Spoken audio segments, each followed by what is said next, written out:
Hello friends, सफल steps में आप सबका एक बार फिर स्वागत है। आज की क्लास में हम लोग डिस्कस करेंगे टैक्स के बारे में और इसके साथ साथ बहुत ही इंपॉर्टेंट टॉपिक जीएसटी के बारे में। सबसे पहले हम लोग ये जानते हैं कि आखिर टैक्स कहते किसे हैं।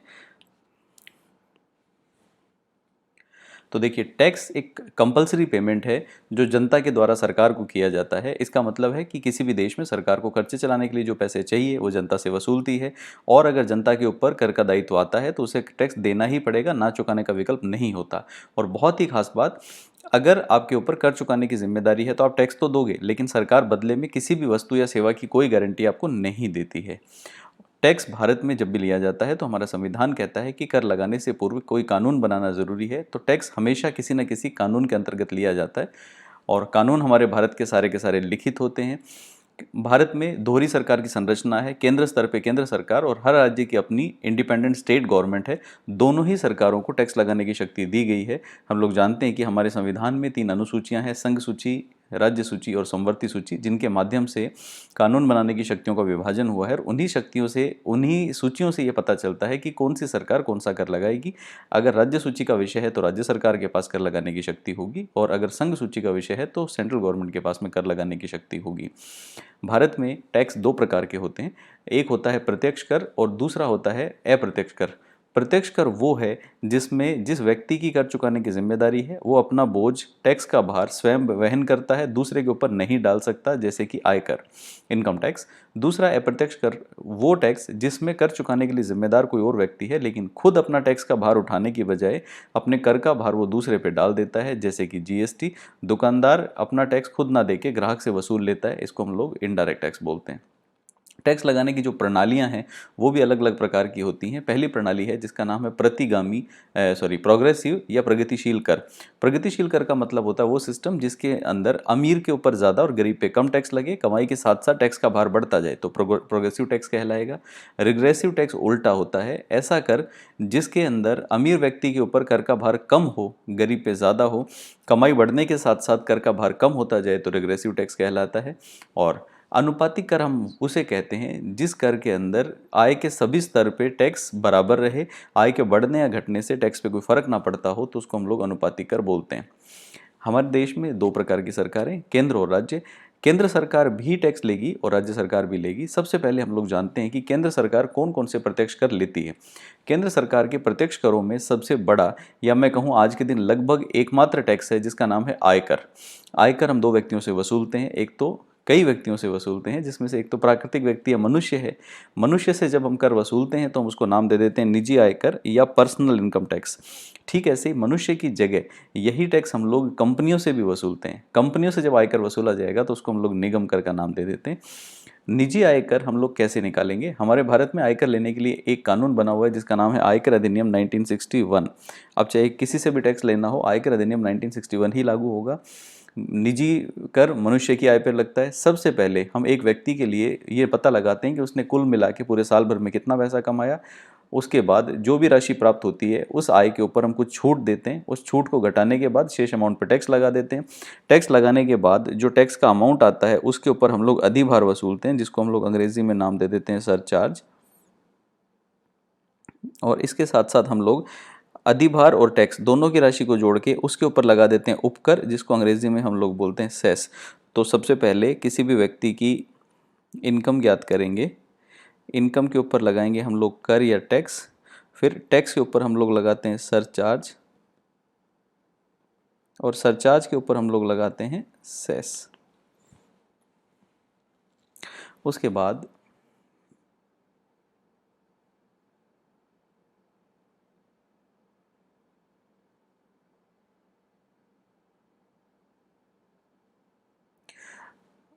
आगे चलते हैं।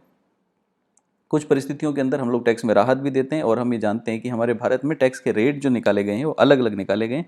सामान्य व्यक्तियों के लिए कर की दर अलग है, वरिष्ठ नागरिक या सीनियर सिटीजन के लिए अलग हैं, और अति वरिष्ठ नागरिक या सुपर सीनियर सिटीजन के लिए टैक्स के रेट अलग हैं।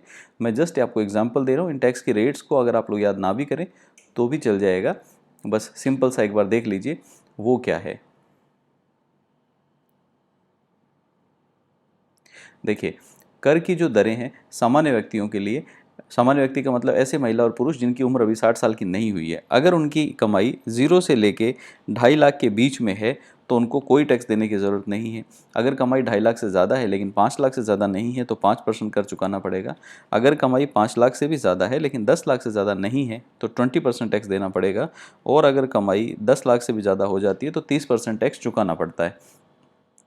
अब ये टैक्स वसूलने के बाद हम लोग वसूलेंगे अधिभार। अधिभार के बाद में हम लोग वसूलते हैं उपकर। अधिभार की दर कैसे है? अधिभार या सरचार्ज हम सबसे नहीं लेते, सिर्फ उसी व्यक्ति से लेते हैं जिसकी 1 साल की कमाई 50 लाख रुपए से ज़्यादा हो। तो अगर कोई व्यक्ति 0 से लेकर 50 लाख के बीच में कमाता है तो हो सकता है उसका टैक्स लगे लेकिन उसका सरचार्ज नहीं लगेगा, 0% सरचार्ज है। 50 लाख से ज़्यादा कमाएंगे लेकिन 1 करोड़ से ज़्यादा नहीं है तो उस केस में 10% सरचार्ज है। और अगर 1 करोड़ से भी ज़्यादा कमाते हैं तो 15% सरचार्ज है। इसको यूँ याद कर सकते हैं कि भारत में सरचार्ज की 2 दरें 10% और 15%। 1 करोड़ तक कमाने वाले 10% और ज़्यादा कमाने वाले 15% सरचार्ज चुकाएंगे। उसके बाद हम इस पे उपकर भी लगाते हैं। उपकर एक विशेष उद्देश्य वाला टैक्स है। कितना लगता है भारत में? वर्तमान में 4% लगता है, लेकिन अगर हम लोग ढूंढना चाहें कि 4% कैसे आया तो सबसे पहले हम लोग 2% प्राथमिक शिक्षा के लिए कर लगाते हैं, उसके बाद उच्च शिक्षा के लिए 1% लगाते हैं और स्वास्थ्य के लिए 1%, टोटल मिला के 4%। वरिष्ठ नागरिकों के लिए कर की सीमा है 3 लाख रुपए तक आयकर माफ़ है। अति वरिष्ठ नागरिकों के लिए यही सीमा 5 लाख है, उनके लिए 5 लाख माफ़ है। और अभी 2 साल पहले बजट 2019 में आयकर अधिनियम में एक नई धारा जोड़ी गई 87A, और वो धारा ये कहती है कि अगर कोई भी व्यक्ति पूरे साल में 5 लाख रुपए से ज़्यादा नहीं कमा पाता तो उसको पूरे के पूरे आयकर की छूट दे दी जाएगी। मतलब उसके लिए आयकर कितना होगा? 0, 0। उसके बाद अगला आता है निगम कर। निगम कर क्या है? ये बेसिकली कंपनियों से वसूला गया आयकर है। कंपनियों का आयकर भी आयकर अधिनियम 1961 के अंतर्गत ही आता है। स्पेशल बात क्या है, जैसे भारत में हर व्यक्ति को हम लोग 2.5 लाख रुपए तक की आय पे कर से मुक्ति देते थे, कंपनियों को हम लोग कर से कोई मुक्ति नहीं देंगे। और अलग अलग रेट से भारतीय कंपनियां और विदेशी कंपनियां टैक्स देती हैं। अब कुछ कंपनियां ऐसी होती हैं जो अपने टैक्स को शून्य कर लेती हैं या अपने टैक्स को कम करके दिखाती हैं। उन कंपनियों से टैक्स की चोरी रोकने के लिए एक अलग से टैक्स लगता है जिसका नाम है न्यूनतम अतिरिक्त कर या मैट या मिनिमम ऑल्टरनेट टैक्स। मैट कैसे काम करता है? मैट के लिए सबसे पहले हम लोग कंपनी के लाभ की गणना 2 बार करते हैं, एक बार कंपनी अधिनियम के अंतर्गत और एक बार आयकर अधिनियम के अंतर्गत। आयकर अधिनियम के अंतर्गत जो लाभ आएगा उसके ऊपर हम लोग टैक्स लगाते हैं, जिसको हम लोग नाम दे देते हैं कंपनी का निगम कर या कंपनी का कॉरपोरेट टैक्स, जो सामान्यतः भारत में अभी 25% और 30% चल रहा है। दूसरी तरफ कंपनी अधिनियम के अंतर्गत जो लाभ आता है उसके ऊपर हम लोग टैक्स लगाते हैं और इसको हम लोग बोल देते हैं बुक प्रॉफिट। इसके ऊपर अभी टैक्स लगाते हैं हम लोग 15%, जो बेसिकली मैट कहलाता है। दोनों की तुलना कर लेते हैं, जो ज़्यादा होता है वो कंपनी से वसूल लेते हैं। वर्तमान में याद कर लीजिएगा मैट का रेट है 15%, पहले 18.5 हुआ करता था। ठीक ऐसे ही अगर कोई व्यक्ति संपत्ति बेच के, प्रॉपर्टी बेच के पैसे कमा ले तो उसको हम लोग बोलते हैं पूंजीगत लाभ, उसके ऊपर भी टैक्स लिया जाता है। इस टैक्स को कैलकुलेट करने से पहले हम इसे 2 भागों में बांटते हैं, या तो अल्पकालीन पूंजीगत लाभ या दीर्घकालीन पूंजीगत लाभ। अल्पकालीन पूंजीगत लाभ का मतलब है ऐसी प्रॉपर्टी जिसके ऊपर प्रॉफिट आया आपको और उसको आपने 3 साल से पहले ही बेच दिया था। और दूसरे जो टाइप की है वो ऐसी है जिसको आपने 3 साल के बाद में बेचा। तो 2 तरह की प्रॉपर्टी, दोनों का टैक्स का तरीका अलग अलग। अब ये तो थे केंद्र सरकार के कर। इसके अलावा केंद्र सरकार के कुछ छोटे छोटे से कर हैं जिनको याद करने की आपको ज़रूरत नहीं है। जैसे बैंकिंग कैश ट्रांजैक्शन टैक्स नाम से हुआ करता था, FBT या फ्रिंज बेनिफिट टैक्स नाम से हुआ करता था, जो हट गए। एक विशेष बात याद कर लीजिए, एक टैक्स हुआ करता था जिसका नाम है लाभांश वितरण कर, कॉर्पोरेट डिविडेंड टैक्स या CDT। वो पहले भारत में लगा करता था, अगर कोई भी कंपनी लाभांश बांटती थी तो। इस साल से वो हटा दिया गया है, इसी बजट से हटाया गया 2021 में। इसलिए याद कर सकते हैं कि CDT था लेकिन भारत में हटा दिया गया। राज्य सरकार भी केंद्र सरकार की तरह ही कुछ प्रत्यक्ष कर लगाती है, लेकिन राज्य सरकार के प्रत्यक्ष कर लगाने की शक्ति तुलनात्मक रूप से बहुत सीमित है। कौन कौन से आय पे राज्य सरकार कर ले सकती है? सबसे पहले राज्य सरकार चाहे तो कृषि आय के ऊपर कर ले सकती है, क्योंकि राज्य का विषय है इसलिए कुछ राज्यों में देखने को मिलेगा, कुछ में नहीं है, लगभग भारत में नहीं है। इसके अलावा एक और टैक्स होता है जिसका नाम है एम्प्लॉयमेंट टैक्स या रोजगार कर। इसे हम पेशेवर कर या प्रोफेशनल टैक्स भी बोलते हैं। ये टैक्स बेसिकली नौकरी पेशा लोगों पे या प्रोफेशनल लोगों पे लगाया जाता है। एक साल में ये टैक्स 2,500 रुपये से ज़्यादा नहीं हो सकता, लेकिन राजस्थान में ऐसा कोई टैक्स अभी नहीं लिया जा रहा है। एक टैक्स है स्टैम्प ड्यूटी, प्रॉपर्टी खरीदने बेचने पे, लीगल डॉक्यूमेंट पे, उन सब पे जो स्टैम्प पेपर खरीदने पे आप पैसे चुकाते हो वो स्टैम्प ड्यूटी है। इसके अलावा अगर राज्य सरकार चाहे तो राज्य सरकार की शक्ति है कि वो आवास कर या संपत्ति कर या प्रॉपर्टी टैक्स के नाम से टैक्स ले सकती है। नॉर्मली ये नगर निगम या नगर पालिकाएं वसूलती हैं और अपने स्वयं के उद्देश्य के लिए खर्च कर लेती हैं। इसके अलावा ज़मीनों का जो लगान है जिसको हम भू राजस्व बोलते हैं, वो भी राज्य सरकार की शक्ति में आता है। अब अगली बात आती है इनडायरेक्ट टैक्सेस की। हमारे भारत में इनडायरेक्ट टैक्स वसूलने के दो तरीके हैं, एक तो है मूल्य आधारित या वैल्यू एडेड, वैल्यू बेस्ड, और दूसरा है विशिष्ट या स्पेसिफिक। इसका मतलब क्या है? अगर मान लीजिए कि हम टैक्स लगाना चाहें किसी वस्तु पे और टैक्स उस वस्तु के प्राइस पे, मूल्य पे लगाएं तो मूल्य आधारित कर कहलाता है। लेकिन जैसे कोई वस्तु 100 रुपये की है, उसका वजन है 1 किलो, तो अगर हम लोग टैक्स लगाने के लिए 100 रुपये को आधार बनाएं तो मूल्य आधारित कर कहलाएगा। और अगर हम लोग मूल्य की जगह उसकी जो भौतिक विशेषताएं हैं, लंबाई, चौड़ाई, वजन, क्षेत्रफल, उसके आधार पर टैक्स लगाएं तो विशिष्ट कर कहलाता है। मुख्य रूप से भारत में जो टैक्स यूज़ होता है वो वैल्यू बेसिस टैक्स ही है। इसका एक टेक्निकल नाम भी होता है, इसको हम एड वैलोरम टैक्स भी बोला करते हैं। अब टैक्स लगाने की शक्ति यहाँ भी दो सरकारों के पास में, केंद्र और राज्य। सबसे पहले देखते हैं केंद्र सरकार के प्रत्यक्ष कर, अप्रत्यक्ष कर। केंद्र सरकार के अप्रत्यक्ष करों में सबसे पहला टैक्स है सेल टैक्स, एक है केंद्रीय उत्पादन कर, एक है मनोरंजन कर।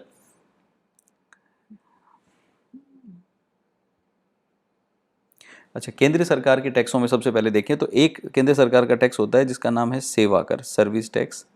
सेवा कर के अलावा केंद्र सरकार का एक टैक्स हुआ करता है जिसको हम बोलते हैं केंद्रीय उत्पादन कर। केंद्रीय उत्पादन कर के अलावा केंद्र सरकार का एक टैक्स होता है जिसको हम बोलते हैं कस्टम ड्यूटी। और इसके अलावा एक होता है जिसको हम बोलते हैं केंद्रीय विक्रय कर। तो ये बेसिकली केंद्र सरकार के मुख्य मुख्य टैक्स हैं। अब हमारे भारत में आप सब जानते हैं कि जीएसटी लागू किया गया। जीएसटी लागू करते समय सरकार ने ये उद्देश्य रखा कि हम लोग पुराने सारे टैक्सेस हटा देंगे और उसकी जगह जीएसटी ले आएंगे। जब ये धारणा से सरकार ने काम करना शुरू किया तो कुछ टैक्स हट गए, कुछ बच गए। हमें एग्जाम के एंगल से स्पेशली जो ऑब्जेक्टिव टाइप क्वेश्चन है उसके लिए याद कर लेना है कि कौन सा टैक्स हटा और कौन सा नहीं।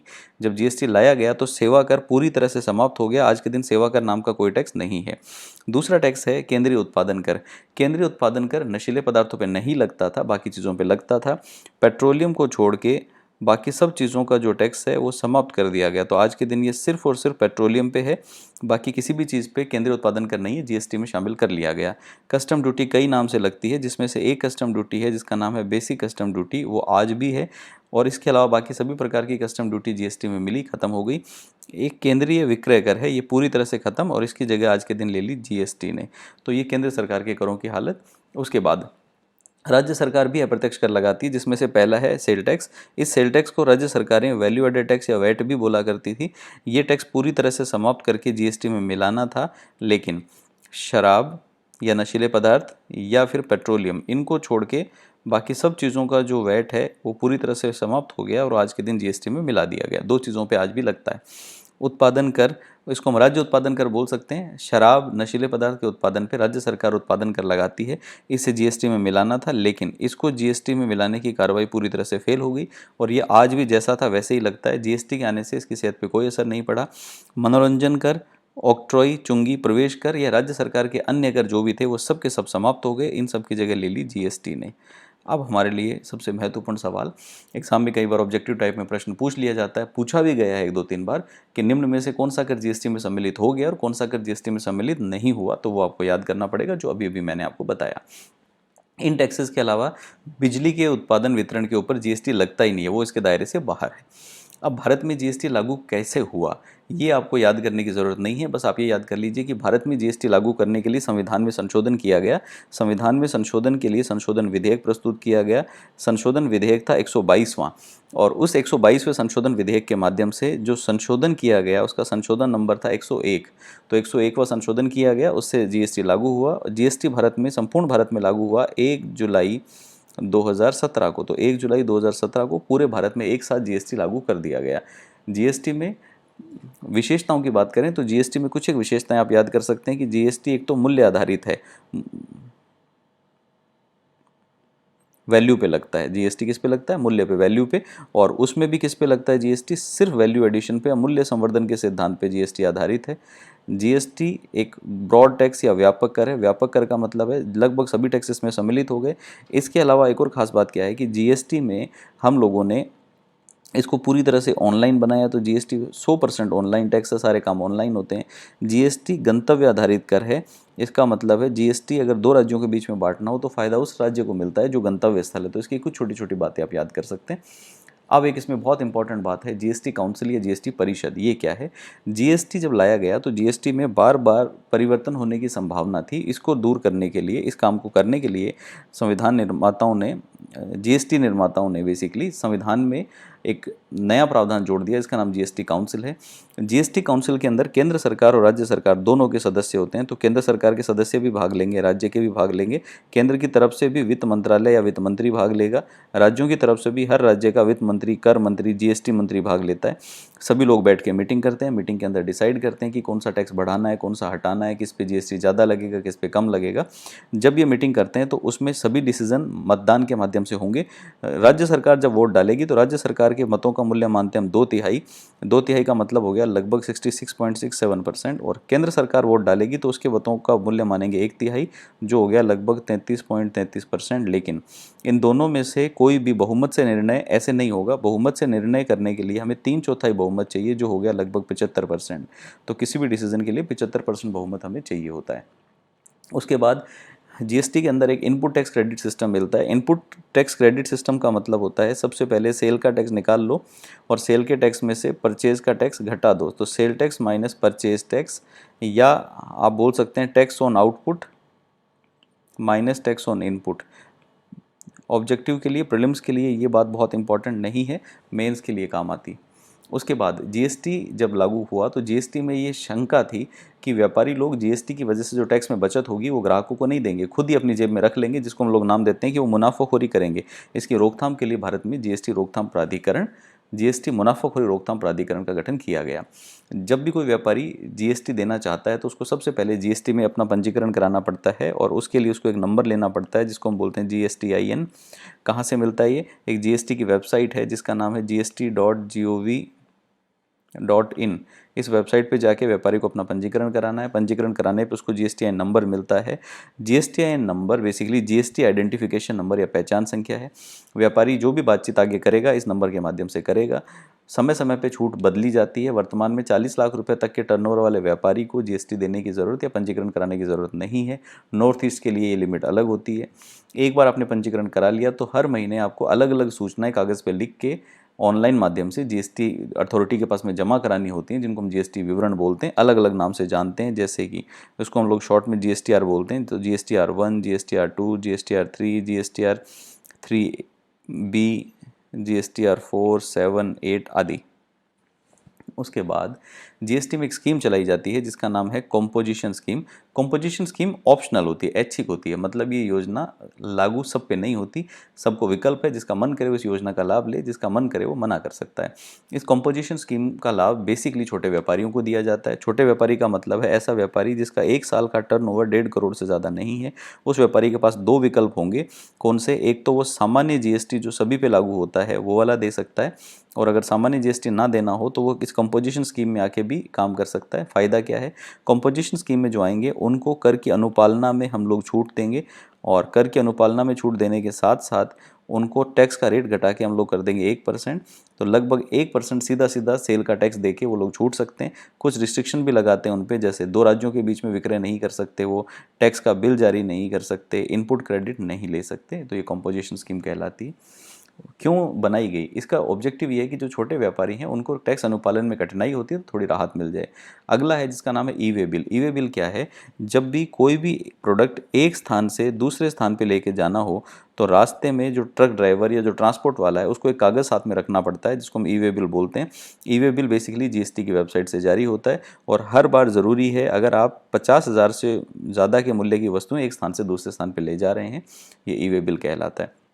जीएसटी में टैक्स लगाने की शक्ति 2 प्रकार की सरकारों को दी गई है, केंद्र को भी और राज्य को भी। हम तो सिर्फ ये देखते हैं सबसे पहले कि जो भी लेन देन हुआ वो कैसे हुआ। अगर लेन देन एक ही राज्य में समाप्त हो जाए तो उसको हम स्थानीय विक्रय या स्थानीय लेन देन बोलते हैं। उसमें 2 टैक्स लगते हैं, राज्य सरकार की तरफ से 2 टैक्स लगाए जाएंगे। एक टैक्स का नाम होगा CGST और एक टैक्स का नाम होगा SGST। SGST का पैसा राज्य सरकार रख लेती है, CGST का पैसा केंद्र के खाते में चला जाता है। अगर लेन देन 2 राज्यों के बीच में हो तो उसमें एक ही टैक्स लगता है जिसका नाम है IGST। और टैक्स का रेट मान लेते हैं एग्जाम्पल के लिए 18% रेट है, तो 18% रेट में IGST लगाना हो तो पूरा 18% लगेगा। लेकिन अगर स्थानीय लेन देन हो तो 2 टैक्स लगाने, दोनों टैक्स आधे आधे लगेंगे। 18 का आधा 9% CGST और 9% SC ST। तो इस तरह से GST का मैकेनिज़्म काम करता है।